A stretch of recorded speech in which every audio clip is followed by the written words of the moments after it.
Assalomu alaykum futbol muxlislari. Bugun sizlar bilan futbol olamidagi eng so'nggi yangiliklar bilan tanishib chiqamiz.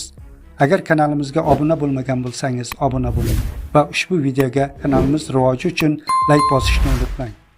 Angliyaning amaldagi chempioni Liverpool bosh murabbiyi Arne Slot Premier Ligada yuzaga kelgan mag'lubiyatlar seriyasidan keyin tarkibda tozalash o'tkazishga qaror qildi. Bosh murabbiy qaroriga ko'ra, klub italiyalik futbolchi Federico Chiesadan qutuladigan bo'ldi. 2024-yilning yozida bu o'yinchi jamoaga kelib qo'shilganda, muxlislar jamoaning hujumkorlik qobiliyati kuchayishini kutgan edi. Biroq Chiesa debyut mavsumida o'zini ko'rsata olmadi va barcha turnirlarda atiga 14 marotaba ko'rinish berdi xolos. Arne Slot yangi mavsumda ham universal hujumchiga yetarli darajada o'yin amaliyoti berayotgani yo'q. Chiesa hozirga qadar barcha turnirlarda 9 ta bahsga qatnashib, jami 245 daqiqa o'ynadi. Va bu vaqt mobaynida 2 ta gol va 3 ta assist muallifi bo'ldi. Federiconing o'zi ham muntazam o'yin amaliyotiga ega bo'lish uchun 2026-yilning yanvarida boshqa klubga o'tishga moyillik bildirgan. Real Madrid vengeri Vinicius Junior El Clasico'da almashtirilgandan keyingi harakatlari uchun muxlislardan uzr so'radi.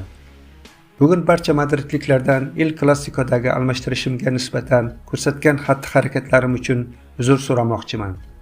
Bugungi mashg'ulotlarda yana bir bor jamoadoshlarim, klub rahbarlari va bosh murabbiydan kechirim so'rayman. Ba'zida ehtiroslarim ko'p narsalardan ustun keladi. Chunki men doim olg'a intilishni va g'alaba qozonishni istayman.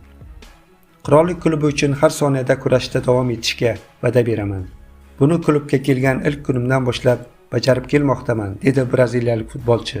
O'zbekiston Kubogi final bahsida Paxtakor va Buxoro klublari o'zaro kuch sinashdi. Uchrashuvda sherlar kichik 1-0 hisobida safar quchishdi va o'z tarixlarida 14 marta kubok sohibiga aylanishdi. O'yindagi yagona gol 63-daqiqada Hojimat Erkinov tomonidan kiritildi. 90+3-daqiqada buxoroliklar hisobni tenglashtirishgan edi.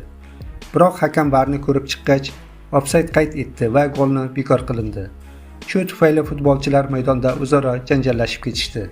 O'zbekiston Superligasi 27-turdan o'rin olgan Navbahor va Nasaf uchrashuvi yakunlandi. Uchrashuvda ikki jamoa ham 0-0 hisobida durang qayd etdi. Nasaf jamoasi yana muhim ochkolarni qo'ldan chiqardi. Shu tariqa qarshiliklar ochkolar sonini 58 taga yetkazib olishdi. Ajdarlarning chempionlik uchun kurashdagi raqobatchisi Neftchi esa 26 o'yindan so'ng bor yo'g'i 1 ochko ortda qolishmoqda. Farg'onaliklar 27-tur bahsini 2-noyabr kuni o'z uylarida Surxonga qarshi olib borishadi. Aziz futbol ishqibozlari, siz nima deb o'ylaysiz? Bu chempionlikda Nasaf chempion bo'ladimi yoki Neftchi? Fikrlaringiz bo'lsa izohlarda qoldiring. Xayr, salomat bo'lingiz.